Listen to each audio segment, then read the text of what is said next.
We're going to jump straight into it, mate. Here we are. Something a little bit different. I thought, since Las Vegas was a special race, obviously it's ended yesterday, which feels really strange. I thought something a little bit special. So actually, first of all, for this video, we were lucky enough to be at the Red Bull UK offices in Soho. So that's where we are at the moment. Really cool space. And I am here with a couple of friends. So, Tomo, who are you? Where'd you come from? What'd you do? I just said I'm Tomo. I came from my mother, as we all do, typically. And That's good. I'm here to talk about Vegas, baby. I'm sure plenty of people on my channel. I've already had a full iced coffee and I was up early this morning, so he is ready. You had to do your stream, didn't you? Yeah, I did my stream first thing, and then straight here. And for those that don't know, Dre, for those that don't know, perhaps on my channel, what do you get up to? What do you do?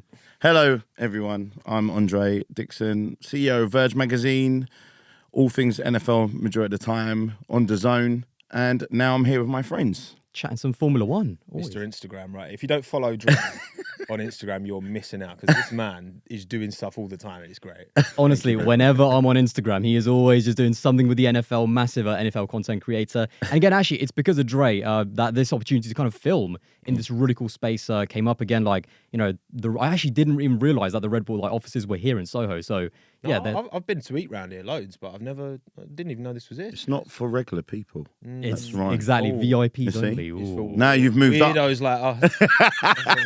Let anyone in now. But anyway, we are going to get into everything Vegas, because I did consider doing actually on my channel, even after the race, just like a 10-minute video about it. But I feel like Las Vegas needs more than that. So actually, we're going to do things completely backwards in terms of, I want to talk about the race first, because again, there was so much kind of rhetoric about the weekend in terms of, you know, the show and everything. And obviously we're going to get into that, but let's talk about the thing that's most important, which is the race. Now, I've actually got a few stats here. 82 separate overtakes, second most in 2023, only behind Zandvoort.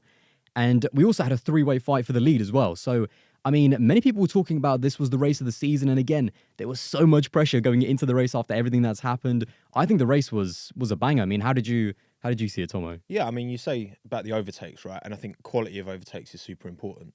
You don't just want straight line overtakes outside of the braking zones. And I think broadly speaking, I was a bit concerned going into the race that, you know, we've never raced here. Yeah. The DRS zones, it's a bit of a kind of guess to where you should put them, how long they should be.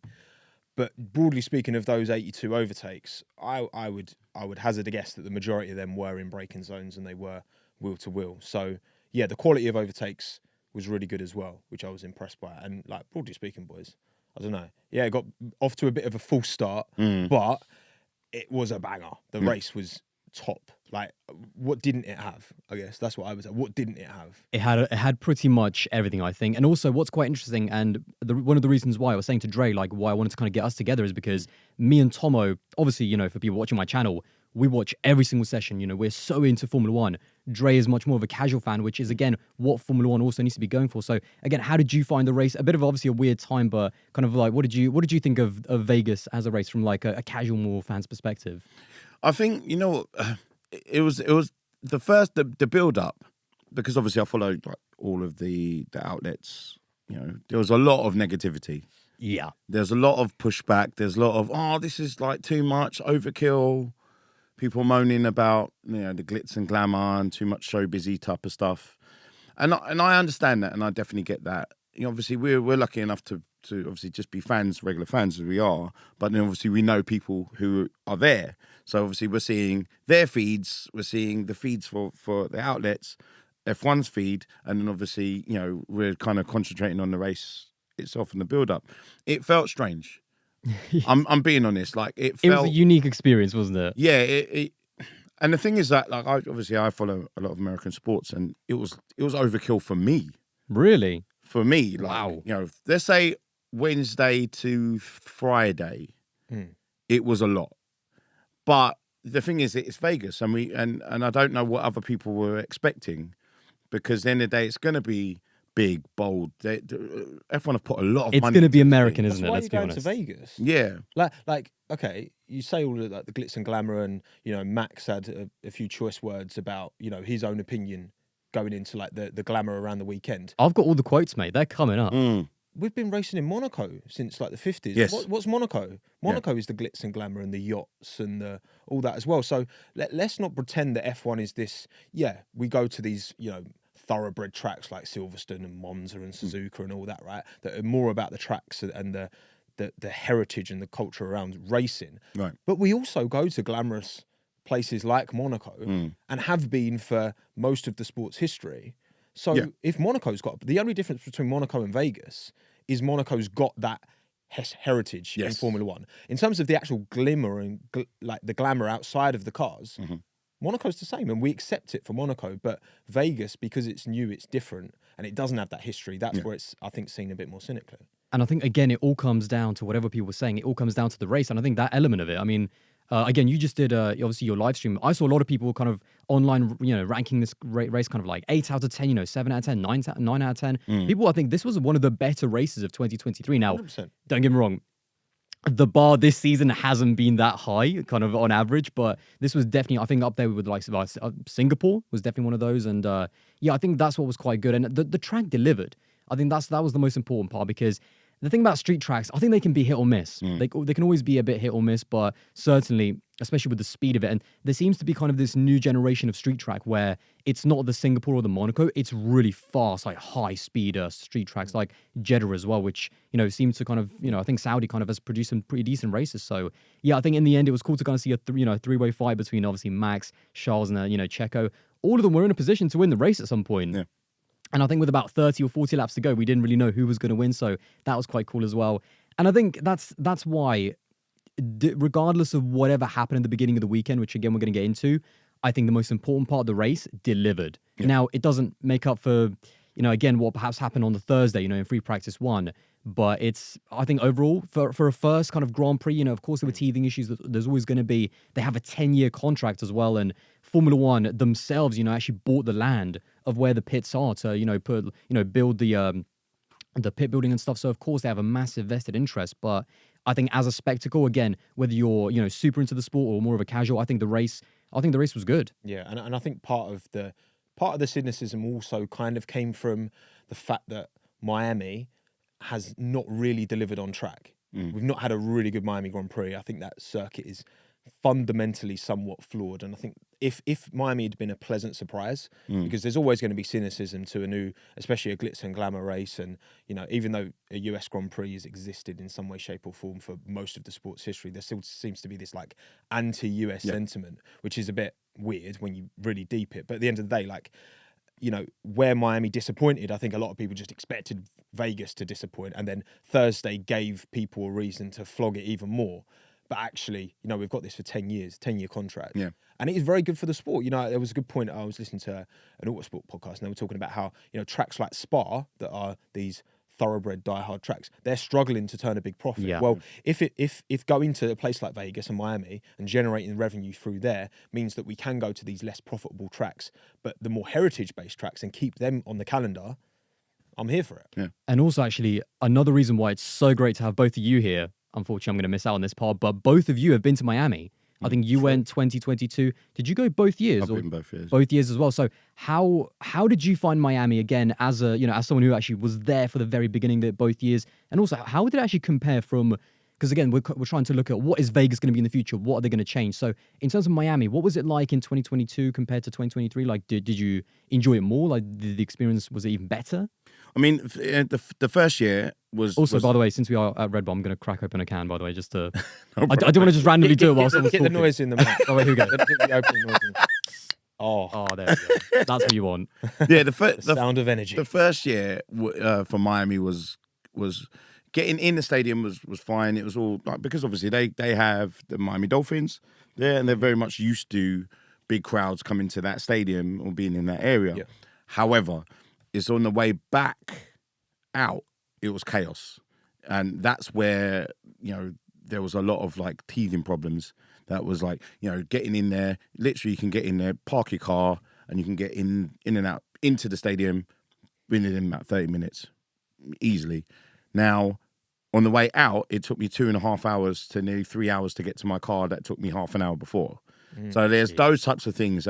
But actually, as a race, and this is what I would say, like if we're comparing it to Vegas, there was far bigger stars in Miami in the first year. Because I thought Vegas, when it was announced, I was like, oh my Lord, you're going to get big A-listers, biggest film stars. It'll be like the Oscars. But it wasn't. And it was actually, honestly, even I was surprised. I think people were almost, of course, there was always going to be celebrities, but I saw a lot of, obviously there was always going to be like, influence and stuff like that. But like MKBHD is like someone who obviously I'm a big fan of. He was there with Ferrari. So yeah, I definitely actually agree. I thought it was almost, I think people were over egging it in terms of how bad the whole celeb thing was. Like I didn't see anyone go too bad. And there wasn't someone... Yeah, I mean, you had Shaq there, you had... He's always there though. Like on the flag. Yeah. The fact they kept coming back to Steve Aoki, actually. Yeah, it wasn't... Every single time he was on... he's big. He's a big deal, don't get me wrong. But if there's not that big diversity of names, then you're going to keep going back to the same point. I mean, if you compare... And obviously, just full disclosure, I'm a Miami homer. But the thing is that if you look at like the people that turned up to the Miami Grand Prix, Michael Jordan, LeBron James, Obama's came as well.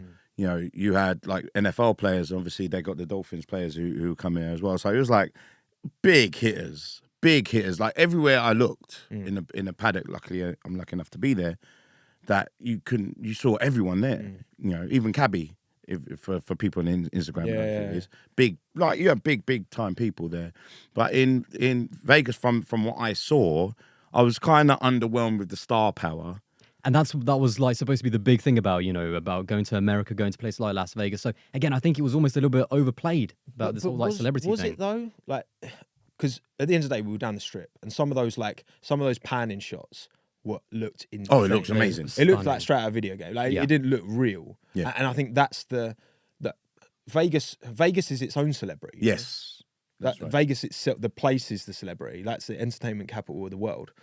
Yes, there were big names, not as big as Miami, but relative to most Grand Prix, it was still up on a Monaco, Miami level, like compared to most Grand Prix.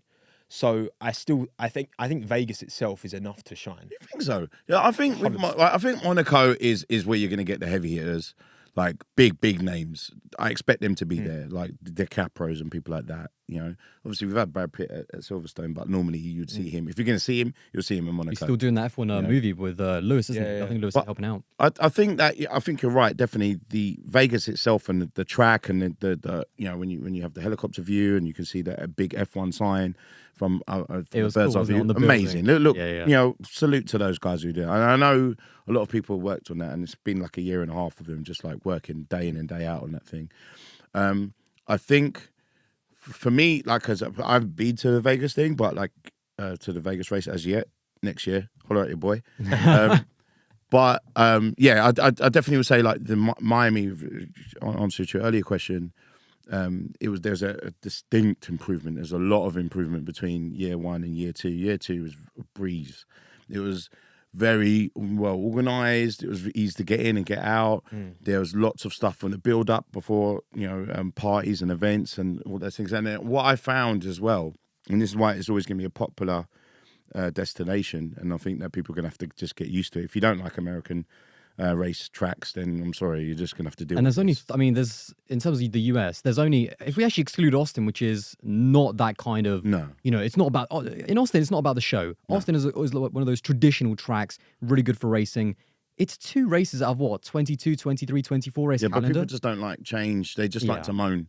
And that's the thing is like, people just like with Super Bowls, they kind of plan their holiday around this. So they don't just come to Miami for, obviously just for the race. So it's like a week they're staying there and they're going to make the most of it. And the same thing with Vegas is that now you're going to have it where people are going to be planning, their stags or anything around that. So, that is a good get me on that whoever's thinking about getting married, please kind of figure out around that. Tom, are you thinking of getting married again? Like, can you run that back? Maybe. There's room for another ring on the finger, Hannah. So if you want to do it again. I really hope Hannah is not watching. But yeah, I think, and that's one of the interesting things where you mentioned Vegas, I think, was the star. Like, there wasn't, because in Miami, like, again, you talked about, in the first year we had, like, they really tried to push, like, Michael Jordan, stuff like that. It was, like, Michelle Rodriguez and, like, Ludacris and Fast and Furious was, like, super heavy this year. Yeah. But in Vegas, again, the city's the star, just like in Monaco. So I think that's the difference. And I think that's the big kind of, the difference between Las Vegas and Miami, I think, potentially. But also why I think Miami might be in trouble a little bit of being overshadowed in terms of these in terms of the American races. Yeah, for sure. I mean, I think the Miami ticked that box as the street circuit, the glamorous street circuit, the Monaco of the States. Vegas has certainly taken that crown, for me immediately straight out the back. And again, the environment, you're in Miami Gardens next to the Hard Rock Stadium. I was gonna say, because how was your experience in 2022? Yeah, look, it was fine. The paddock was quite small. It certainly didn't bring that. You go to Silverstone, you go to Austria. The atmosphere that comes with those is going to be impossible to replicate. You could argue even Monaco won't replicate that atmosphere because it's, inherently when it is this more highbrow, like privileged event that's, the surrounding is, the tickets are more expensive and you've got these super luxurious packages. Like it's going to attract a different type of fan, and almost like that. That's fine. I've not got an issue with that really at all because there's 24 races next year. Yeah, there's room for a diversity of types of styles of tracks, but also styles of locations and different price points for fans. Like if I'm looking to go to a Grand Prix, that's a little bit easier, like on the cash. I'm not going to go to Miami. I'm going to go to Hungary or Austria. Or like that. And yeah, obviously, if you're in North America, you've got Canada. I've been to Canada as well, and that was an amazing atmosphere. Fairly, not say cheap, but fairly affordable from people I've spoken to who went there as well. And Austin ticks that as well. And even Mexico City, like you look at that Northern American region, you've got a couple of the more glamorous races that you'd expect with North America, but also a bit of a more accessible price point. So yeah, I think Miami needs to. I don't really know what Miami does from here to really make it's tricky. What's its USP now? Because it had a USP before, right? And it doesn't have so much of a USP. I think. anymore. I mean, that's the question I asked actually on Twitter and also on Instagram. Like, we have Vegas now, which is the massive glamour race. We have Austin, which is the more traditional one. So street track, also a traditional circuit. So there's a good balance between Vegas and Austin. But like, what's the selling point for Miami now? The only thing that most people said is it's on the East Coast, and obviously most of the US population is on the East Coast. Because watching Vegas for people that live again on the East Coast is not easy. It's not, it's not good for them because it's also like midnight or something. It's the hardest for. But on the East Coast. You know what? I think that I don't think they have to compete. I mean, they're going to. Trust me. Obviously, I've done some work with the people who run the Miami Grand Prix, and they are very much, they're aware. They're aware. And you have to compete. Like in some senses, people are going to put up a comparison between Vegas and Miami, and it's night and day's difference. I think that you can. If you're going to go to Vegas, you're going to be spending stupid money. And I think you have to save up a lot. I think it's going to cost you a lot just to be in Vegas. I've never been there before. I've heard it costs like just regular people a lot of money just to go and get your hotels and all that stuff. Now, I think with Miami, you can stay further away from the track and just drive near there at the time you get your parking packages and all that stuff. And there's a lot of people, just for people who haven't been there before, there's a lot of houses that sell their parking spaces, their garage spaces. I remember and stuff seeing like that actually. There was a news thing about people like selling parking spaces and things like that. But I think it's important that I'm just looking at the calendar now. So Miami next year is in start of May. Yeah. And Vegas is November. So they are. That's a good spread actually. Yeah. And there's enough celebrities to go around. So and as well, so that makes me. If they were like back to back almost, then that would be more of an issue. I think. I was gonna say. So the next thing I kind of want to talk about is kind of almost the most talked about part of the weekend, which was the show element. Now, there's definitely a few things that I think can be streamlined and like improved. Like for example, for me, I'm just looking. I mean, again, that clip of like the announcer, like with Perez, was so cringy. It was so bad. It was like waiting to be picked up from school. Because he was like waiting to be. Did you see that, by the way? I saw it. Yeah, it's the geezer from the UFC who does. Yeah, just don't. No, that was joke. No, but there's some things that I think that I think again is teething problems, and I think that Americans. I think that can be implemented in a better way. That whole like announcement, like it was better than LL Cool J. Oh my lord, that was cringe. And I was standing there with it not too far away, and I was like, "What are you doing? No, please don't do that."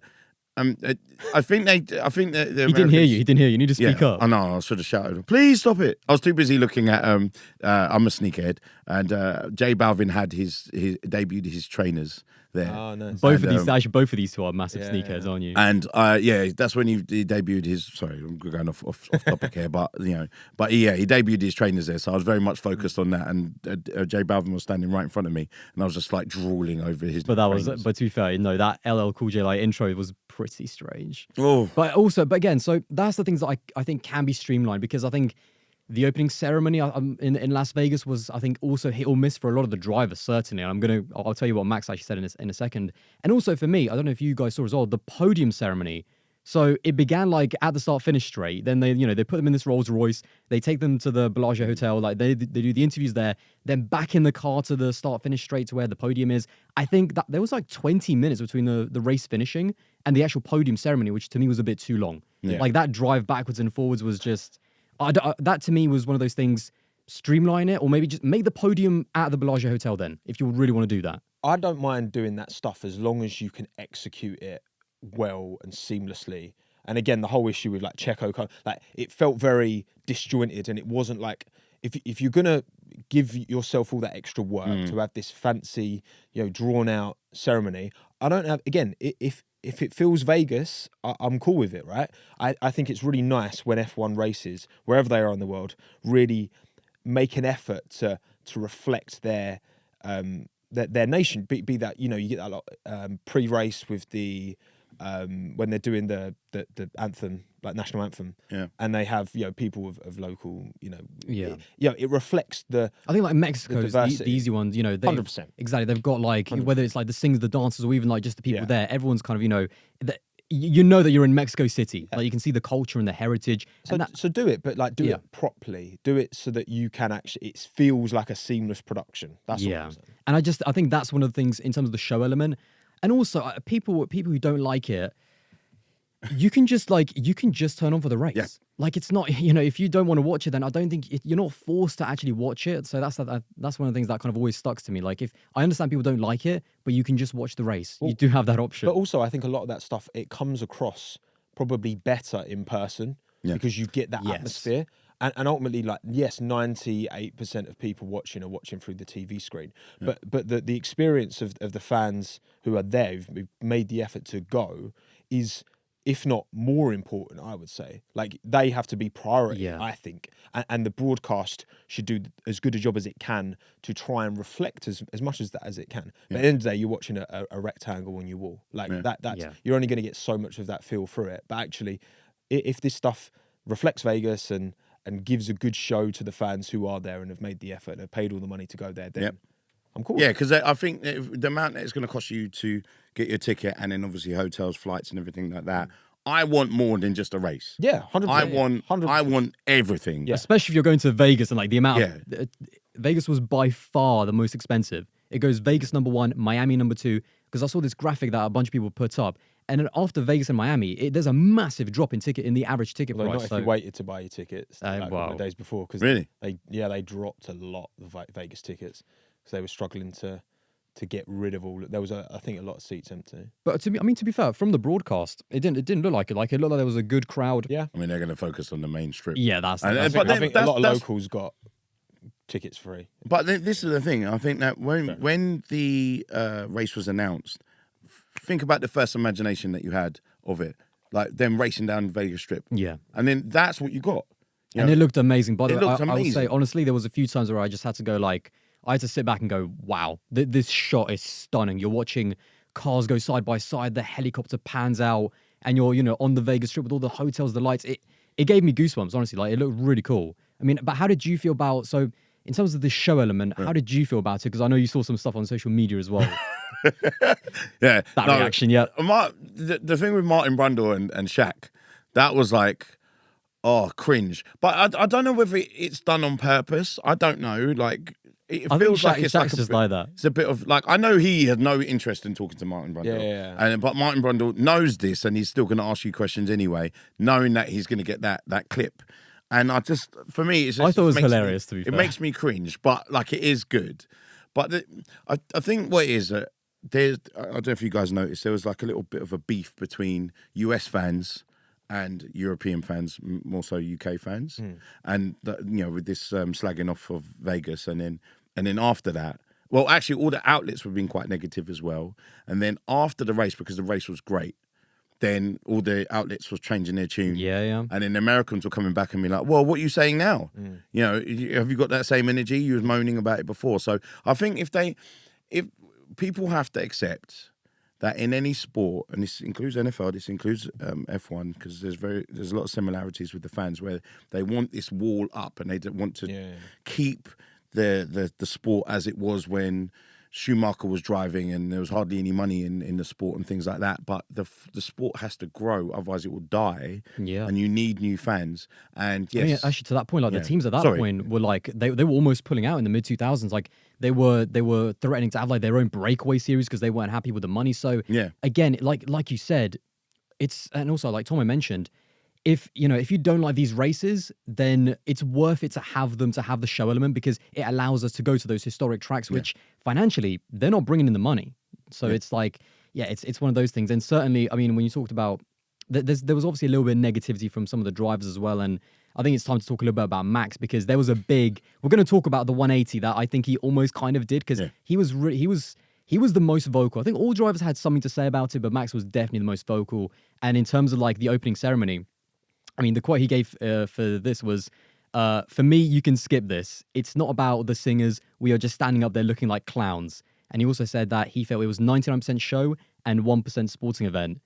Now, what I find quite interesting about that, now he said that before the race. Exactly. Certainly didn't feel like that after the race. Like the one thing I'm going to remember is perhaps the chaos of Thursday, but I think the sporting element delivered more than anything else. Yeah, I think they're two separate things entirely, right? You can have a classic track like Spa that Max loves, pretty much all the drivers love, and a stinker race. And then you can get a Vegas, which, maybe to a lot of people, understandably, can feel quite artificial and feel not very F1, which, again, I don't agree with, because we've allowed Monaco for so long. And I'm a then Monaco defender, by the way. I'm a Monaco defender. Yes, no, same. And I think Monaco's got a place on a 24-race grid. And I think the glitz and glamour of Monaco has a place on a 24-race grid, as it does in Vegas. Now, I think that I feel like the noises were similar from Max around Miami at the time. And, like, he's here for the racing. He's not interested in the show and everything around it, like drivers say Lewis and Daniel. They really do embrace it. Yeah. And these drivers are different characters, personalities. For a fact that if Kimi Raikkonen was still there, he would be even worse than Max. Do you know what? I want to see Kimi's reaction to Vegas. But you know what? Like, that's fine. This is the variety of drivers. They're all human beings, and some of them are going to vibe with certain tracks and facilities and have different opinions. And I'm cool with it. I don't think Max changed his tune as such, because, I mean, we hadn't done the race yet. And I still think he still feels like when we go back next year, even if you can guarantee a really good race next year, he's still going to hate all of the fancy pomp and ceremony. But he said that after... He immediately said, "Oh yeah, I'm really looking forward to it next year." But it's like after you've won. Yeah, the race. He's looking forward to the race, because he enjoyed the race. Yeah, but he didn't. He's not looking forward to all of the. He's not looking forward to waving on the stand again next year. But this is the thing: is like people have to understand is that this is what pays your money.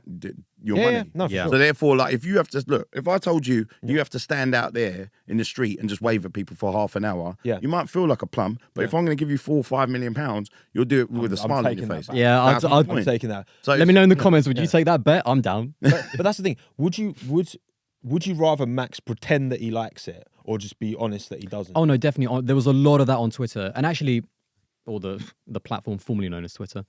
There was a lot of that on whatever the social media is, like, about, I am totally happy that Max is himself, and I'd never want a driver to not be himself. I'd hate for a driver to almost be like, I don't know, like just speak for Formula One and say all the PR stuff. But like, I'm quite happy that he said what he feels, but it did feel like he was almost laying it on a little bit thick throughout the weekend. Like he was saying a lot of stuff all the time, every single day. And I mean, in terms of the show, and about all the parties and everything. So this is kind of the big quote that kind of really like stood out to me. He said, "I understand that fans need maybe something to do around a track, but it is more important to make them understand what we do as a sport. Most come to just have a party, drink, see a performance, act, and you can do that all over the world. I can go to Ibiza and completely get shit-faced and have a good time. But that's what happens. People come in and they become a fan of what? They come to see their favorite artist and have a few drinks and their mates, go out and have a crazy night out, but they don't understand what we are doing and what we are putting on the line to perform. So he clearly feels there's some kind of disconnect between people appreciating what the drivers do and, what and how, and their job, and between having a good time.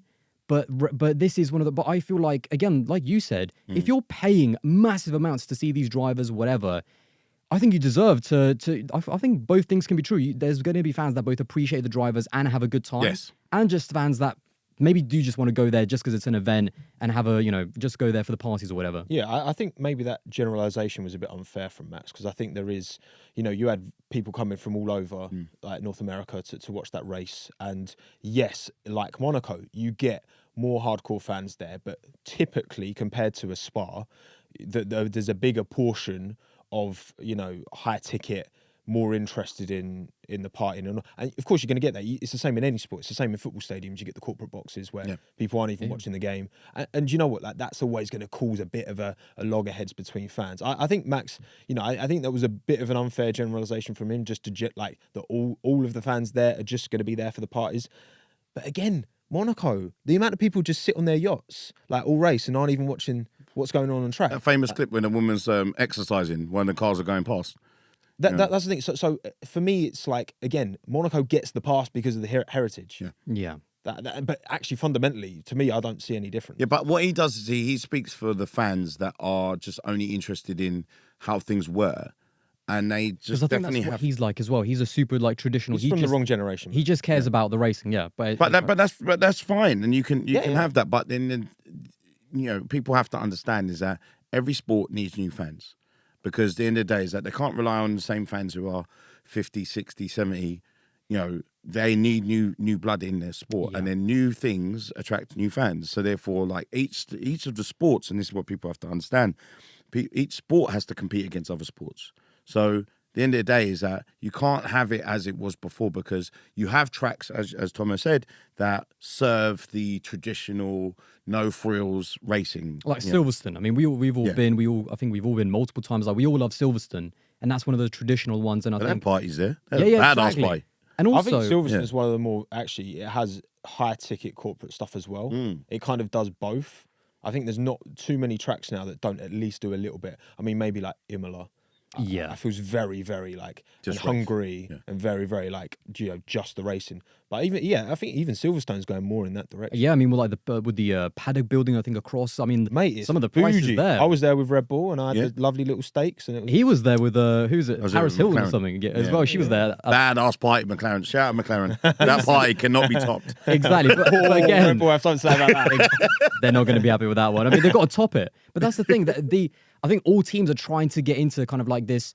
Especially if you're going to pay a massive amount for a ticket, it can't just be for the race. Like the show, what Max was talking about, I think that is important. Like the parties, the shows, and just the kind of the experience outside of the race. I think it's super important. And actually, on ticket prices, to me, that there is no cheap tickets anymore. Like you were talking about Austin. Like, I mean, a good friend of ours, Quick Stop, Nyash and Tandy, they were saying like the prices there are sky high, even in Austin. Again, a more traditional race. Yeah, there isn't cheap tickets really to Grand Prix anymore. I mean, Silverstone prices, I mean, what they're doing, like the dynamic pricing, what I saw this year was crazy. Like they're seriously like hiking the prices up. So to me, there is no cheap races anymore. And again, if you're going to go there, all of these other extra things, like if you're watching at home, you don't have to get involved in them. Yeah. But sometimes it does make it better for the people if you're paying that much money. Yeah, but people get upset about that. Look, let's just be clear. The end of the day is that each team is competing for stars to come to their paddock or to come to their guest,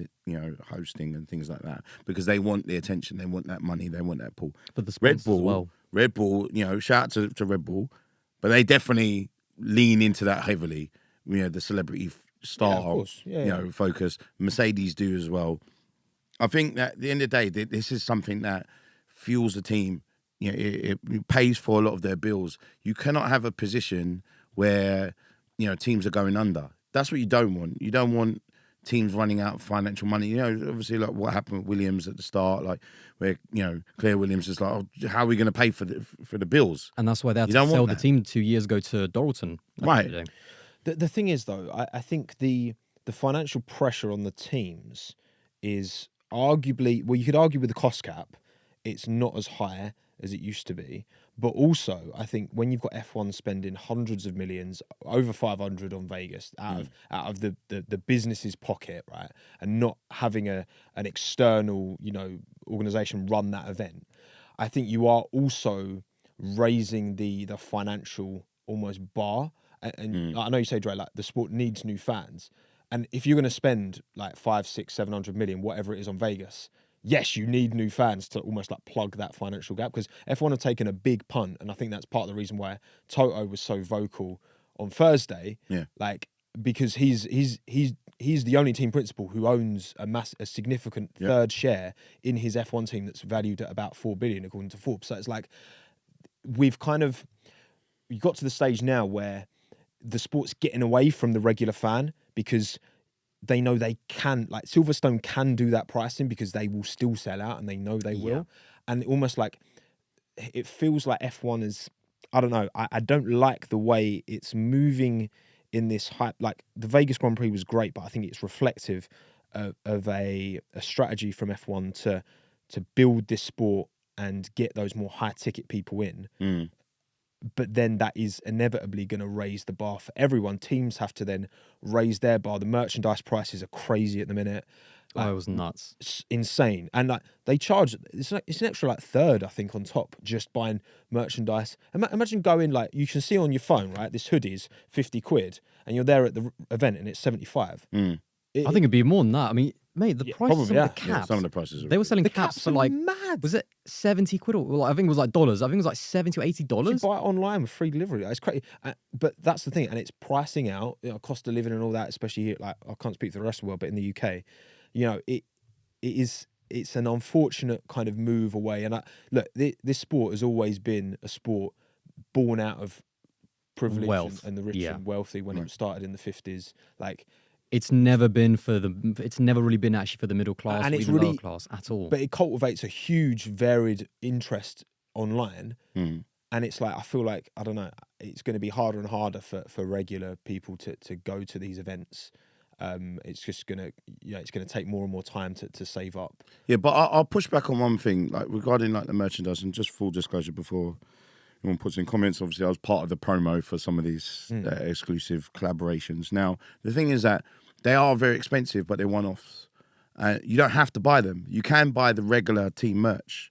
The regular team merch is still very much still affordable. Expensive. But you can get a jersey for. Not I mean, the I'm not race- going to. not the race Don't quote though. me on it, but you can, like, if you wanted just a normal team top or polo top or something like that, it's like 50, 60 quid. That's just like, that's cheaper than football. Football jerseys, like, for Liverpool exactly as well. Like, you're paying minimum 80 quid. But that's why they brought the replicas in for football as well, didn't they? Right. 'Cause you got the real jerseys, which are the real materials. Yeah, that are about those are over £100. Yeah. So that's my point. Is like, these things are all choices that you make as an adult. If you're gonna, I love the sport. If I can't afford to pay for it, then I'm not going to do it.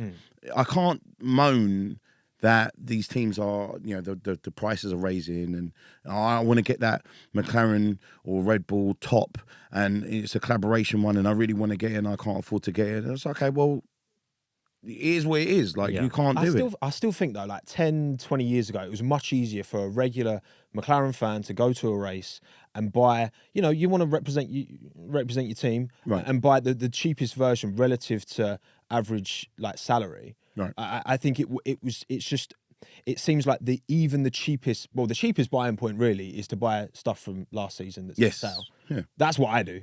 Yeah. Like, I don't have any stuff that's. You don't have to current have the season. brand new stuff. No, like, you don't. You don't have to. Yeah. But again, I think the fact that the retail price, Right, it has inflated beyond inflation, and the ticket prices have inflated beyond inflation as well. And again, I think that's just representative of where the sport is going. I think it is moving because we can't make as much money from. But I would say, sorry to cut you, No. but It's kicking off. the main thing is that if you look at it, like, Liberty Media have come in and they've purchased the F1, and they've already automatically gave us more access and content than we ever had before, Drive to Survive, so forth. Now, the popularity due to Drive to Survive had gone up. Now, with that, demand goes up. And with that, prices go up. But would you, like if you could make a decision now, go back to how it was when we didn't know the drivers and they didn't speak to us and they couldn't have social media, and the prices would be, the tracks wouldn't be as glamorous and there wouldn't be as much fan activations and things like that. Or would you go back to that, or would you have it as it is now, but obviously make some tweaks? It's definitely better. No, you're definitely right on that. It's definitely better now compared to like what it was in the Bernie era, especially financially. The sport was always kind of like, even in the early 2010s, like the sport was always not that great financially, but now it feels like it's booming. In the words of Max, it's an opportunity to sell. Like that's what Formula One is like, riding this boom, and like they have to handle it right, because you don't want to price out every single kind of you don't want to price out the massive majority of your fan base. But again, that's why races like Vegas, they're a dime a dozen. There's not a lot of them, and so I don't think they actually impact the enjoyability of the calendar as a whole. And so that's why I feel like it was a little bit kind of over exaggerated in terms of what effect this is going to have on Formula One in general. Because to me, there's no doubt that I don't think there's going to be that much trickle down economics for Las Vegas. Like I think it's only the hotels and all of these massive packages and all, most of the wealthy companies that are going to benefit from this. There was a lot of actually negativity in terms of like restaurants and stuff, and taxi drivers and things like that. Like they're not going to have as much business because of how much Formula One is affecting that area. So, but you're going to have that. That's just Las Vegas.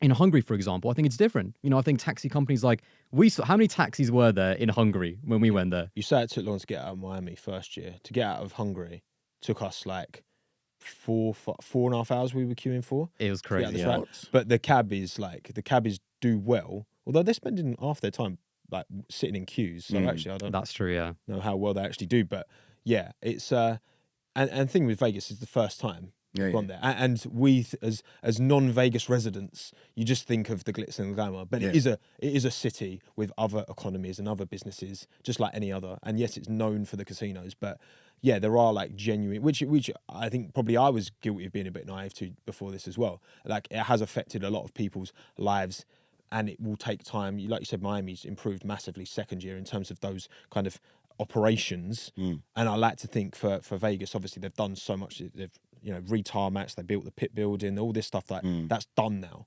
So hopefully going forward that it will have less of a, it's never going to have a completely neutral effect on the city because you're literally shutting down the strip. Yeah. But also there's room for it to grow. But it's actually effectively only shutting down that actual strip for 1 or 2 days.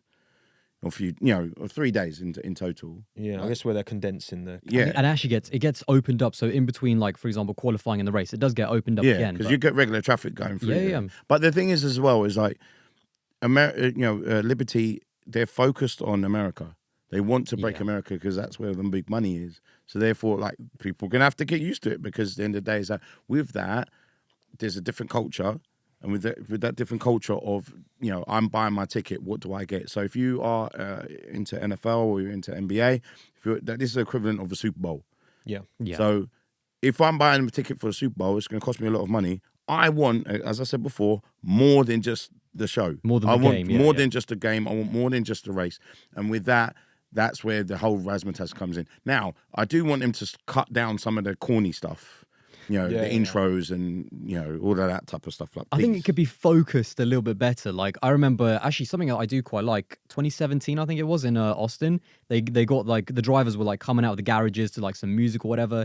That was kind of cool. I know a lot of people, like, kind of hated it, but, like, I think they just need to kind of, again, this is only the first year. Like, there's going to be teething issues. There's going to be things that I think they need to improve. Again, I didn't like the podium ceremony. It felt a bit disjointed. I felt like, getting on an F1 podium, that there's so much emotion that goes onto that. That should be, straight out of the car, interviews, you're on the podium. All of that emotion should be there. The adrenaline's still running. So, yeah, I think it's too... Obviously, it's fair to judge Vegas because we judge every single race, but it's going to be, I think, a 2-year thing. Like you said, Miami improved a lot in terms of, like, even the facilities and things like that. So I think we're going to have to judge how they improve on this next season as well. But now, it definitely didn't kick off in the best way possible. In fact, it kicked off in the worst way possible. So just to kind of, in terms of what happened, because I've got it all down here. So in FP1, we had 9 minutes of track time. The session was red flagged and then not restarted after Carlos Sainz and Esteban Ocon actually damaged their cars over the drain covers when they lifted off the ground. Now, that was an absolute disaster because there was like 30 drain covers on the strip that all had to be re-cemented because it wasn't actually the drain covers, it was the cement around them. So it was an absolute farce. It took hours, and when the session was restarted, or when they went into FP2, the fans, because at this point it was like 2-3 o'clock in the morning, the fans weren't allowed to be in the grandstands for FP2. I heard the communication was absolutely horrible. There was pictures of fans obviously getting kicked out as well. So it started off in the absolute worst way possible. And now there's apparently going to be a lawsuit from some of the fans about and towards Liberty Media and the Las Vegas Grand Prix, in terms of, I don't know what they're claiming, but obviously they're not happy about potentially because there's some people that could only afford to buy a ticket for the Thursday, only for free practice, and they saw nothing. They got kicked out. So, and Formula One, it's hilarious actually. They offered those fans $200 in F1 merchandise, a voucher of $200. The $200 of merchandise back in the day, Dre, would have got you a lot more than it does now. That is true. Exactly. So, can't get any of those collabs. I think also the communication by F1 was horrible, by the way. It was a total it was a mess, wasn't it? Well, that I think it was 1:30 a.m. was the cutoff time because, security personnel driving, coaches, people I get why there has to be a cutoff. You have to have some kind of cutoff at some point. This is the city that never sleeps. That's what they were saying. But it was literally communicated to the fans as FP2 was about to start. Like, if there was that cutoff, then you make that clear and obvious from the outset and be like, look, if you want to stick around, we don't know how long this is going to take. It's a half-1 cutoff, so you're not going to be able to. You might miss it. But like the fact that some people were sat there for 4 or 5 hours and they didn't see anything. Yeah. And then they got right, and all people aren't happy and are looking to. I mean, they at least need their money back. The thing is, as well, legally, if F1 do come out and apologise, that's an admission of guilt, and then that opens up, in terms of the legal side as well. So yeah, it was an absolute. I mean, it's such a. This has happened before. We've had it at Azerbaijan. We've had it at Monaco. Like, it's not. You would like to think at the newest track in Formula One, with all the learnings of previous years, they would, and an understanding that these cars with the ground effect, the amount of like the low pressure, and it's the highest, the average speed is about 145 mile an hour. Like, it's up there with Monza, isn't it? Yeah, like, the cars are literally sucking on the ground. If there's any degree of weakness, that's gone, and that's exactly what happened within 10 minutes of the session starting. So it shouldn't have happened. It did happen. But the biggest issue by far is just how they managed it. Yeah. Because these things happen, and like FP2 was fine, the rest of the weekend was great. Yeah. But like the way that they communicated it to the fans, who again, they're the ones staying up late and going there and putting their money in their pocket. And look, we said it's Thursday practice. There would be people there who only bought Thursday practice tickets because they'd have been the cheapest. Yeah, yeah. So actually, the most price sensitive fans are almost certainly the ones who have lost out the most here. Yeah, exactly. And the communication was just horrible. And I think just because the race was good, and I think that's what Formula One really tried to do in some of their statements actually after the race, this was a great event, things like that.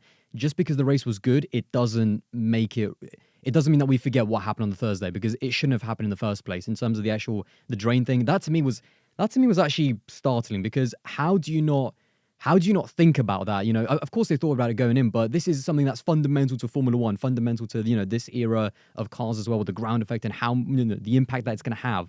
So the fact that something did fail was a bad start straight away, but the way they treated the fans, I mean, the late communication, and then again, the images of them getting kicked out. That's not cool. Exactly. It's like everything I've said to defend F1, I'll take that back. But that's the thing.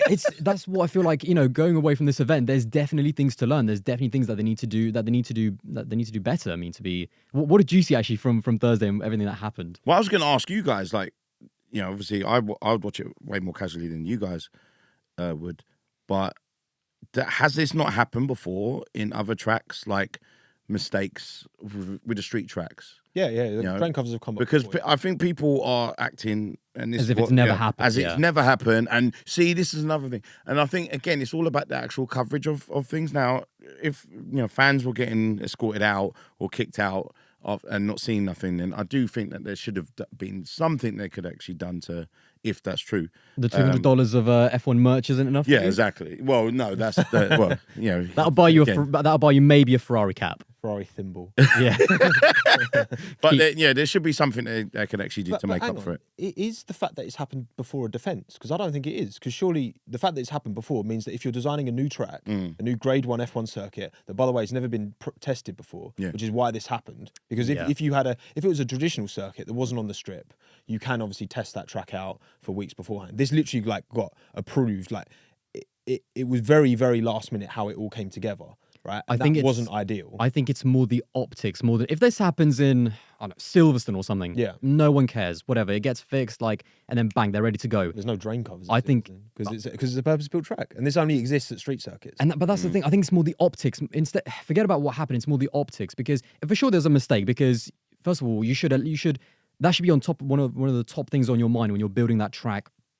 And to make sure this thing doesn't happen, because it happened in Monaco in 2016, Malaysia 2017, and then also to George Russell in Baku in 2019. So it's actually a semi-regular occurrence, but I think it's the optics going in. There was so much pressure on this track, and the moment something went wrong, and the way it went wrong as well. Yeah. It isn't as if, they fixed it and then bang, we're back out for FP2. There was an entire mess afterwards as well. So I think it just made it bigger. Maybe it was a bigger issue than people were making it out to be, but it shouldn't have went wrong in the first place. No, but it's really important, people's safety. Yeah. You know, I mean, again, like I'm putting something out here, like Massa, when that thing, Spring. it flied into his eye, and it could have blinded him. Yeah. Those types of things are more Carlos important. could have than been anything really else. badly. I don't know if you saw, so it actually punched a hole in his, through his car. Like it was a massive impact. And I mean, I don't know what Esteban Ocon's kind of damage was. I think he might have had to change his chassis as well. But yeah, it's a massive issue. But I think more than the issue is the way that they handled it afterwards. And also off topic, by the way, Sainz had a brilliant race after that. It was actually quite a good recovery by him. It was, yeah. Given everything, it was pretty decent. P6. I mean, you look at what that battle could have been at the front though, because Perez and Verstappen really well. Max tried to help Perez at the end to get the P2. He couldn't in the end, but Charles was almost fighting with one hand behind his back, and if Sainz had been up there, it could have been different. Could have been very, very different. But moving on to kind of like the last topic and the big one, really. I mean, so did Las Vegas live up to the hype? Do you feel like it was a success or failure? From what do you think, Dre? I think as a race, it was very much a success, and that's the main thing. Yeah, all the other stuff they can change and take away some of the stuff. But I think from what I've heard from people who were there, everyone loved it. Everyone had a great time, so it was a complete success. And me, as you were saying before, like me and other people who are not really too much interested in some of the promo stuff. Before, you don't have to watch it. You can just watch the race. You can watch quality. You can watch the race, and then that's it. That's the main thing. So the main thing is the race was great, so it makes it a success. What do you think, Tomo? How did you feel? Couldn't put it better myself, to be honest. So I think the core product is the most important thing. Everything, as long as that is delivering, everything else, it's not going to be to some people's taste exactly. But you don't have to. There's going to be certain parts of every weekend that I switch off for. Just it's a global sport with a global audience. We're all seeing the same feed, so you can't be all things to all people. But the race was quality, undoubtedly, and that's as long as that's good, then. And you know what, Baku's a track that typically gets praised, and the first ever Azerbaijan, European Grand Prix back then, it was a stinker in 2016. Yeah. So it's come out of the gates better than Baku. Look, like Lewis, that was his quote, wasn't it? It was like it's like Baku but better. And it had all of the ceremony around it, which made it interesting. I would like to ask one thing I would change. I'd move it probably forward maybe a couple of hours. I'd like it to start at sunset, so it's a bit warmer at the start. An Abu Dhabi type, so it starts during the if it kind started of sunset. at sunset, I think the images would be sick. Yeah. You'd see Vegas kind of in a little bit of light. It'd move into the dark. You'd also have the temperatures higher at the start, which would be better for, obviously Lando's was the start was a bit sketchy because of the lack of temperature, which part is a challenge for the drivers, but also a bit more temp you might feel, okay, maybe that's a bit safer because there was a lot of concern about the temperature. I think move it a little bit earlier is better for the East Coast audience. Yep. It's bad for the Europeans, but fuck us. Like I'm sorry, we get. We've got plenty races. of European race. Yeah, we got plenty of European friendly times. Yeah, let's make it a race that's good for all of North America. Yeah, but I don't think the sponsors are going to have it moved. They want it at night. They want all because all of They can still have the that, to be lights fair, and if the you. Yeah, but everything that it they've got. goes into the light. It's an hour and a half race, so it'll be dark by midpoint. I'm saying it starts at sunset, goes into night. All of the East Coast US fan base, which is apparently so important to Liverpool media, true. It's middle of the night. Like it's super like anti-watchable for them. Like make it anti-watchable for us. We get enough races, and make it this event that the West and East Coast of the US can really sign up to. That's the one thing I'd change. Now, also in terms of judging this race, there is one more aspect or one more point of view that I really wanted to get, and that's someone who actually was there for the entire, for the entire weekend. And so, a good friend of ours, Matt Amos, actually, who's out there again for, I think got out there quite early, so on like Monday or something. He did. So I asked Matt to send over his opinion actually of what he thought. So yeah, I'll play that actually now. It's the day after the race, so my views here, obviously I think I'm in the same boat with everyone else. Everyone who had a grandstand ticket on Thursday should be refunded. It makes the most sense. In my eyes, what they should have done is if they were worrying about having enough security and staff, that's the reason why they had to remove all the fans from, you should have probably moved everyone with the grandstand tickets into the grandstands on the start-finish straight. At least then you have one area, a lot more of the security staff can go home. That place is already being monitored. I would also say, though, that on Thursday and Friday, the vibe around Vegas just seemed like as if it was normal Vegas. I've been here once before and it just looked like normal tourism. On race day, though, it was a completely different vibe, that you had so many street parties going on, loads of people wearing merch all around the whole entire strip. It seemed like a completely different vibe. I will say, though, that the amount of people who didn't have tickets, who were trying to spectate the race, it's actually really easy to view the Las Vegas Grand Prix, where they tried to put blackout curtains along the racetrack, or where they put like a polka dotted film across the bridges. It just didn't stop anything. You could easily just take video and take photos. You have security staff trying to move you on, but effectively, if you've got like 1,000 people trying to watch a race and you're like only 3 security guards there, then that's what you're going to get. So yeah, from a fan point of view, though, I thought the race was actually really, really good. So that was the thoughts of Matt, who again was there. Now, again, something that quite interesting he said was that he felt like on the Sunday, the vibe was a lot better. Like it actually felt like, I don't know, just the atmosphere was, a Formula One race in Las Vegas. So potentially that's something that they can look at in terms of why was the Thursday and why was it for practicing and qualifying that there wasn't that same level of, of a vibe in Las Vegas. So that's something that maybe they can improve for next year. The thing is, like, this is by far and away the most high profile city to host a street race on the calendar, right? So you've got Jeddah, you've got Baku, you've got, we have street circuits. Obviously, Monaco is the other one. Yeah. But like Las Vegas is one of the most high-profile cities in the world. We don't have a London Grand Prix, we don't have a New York Grand Prix, we don't have a Paris Grand Prix, but we have a Vegas Grand Prix.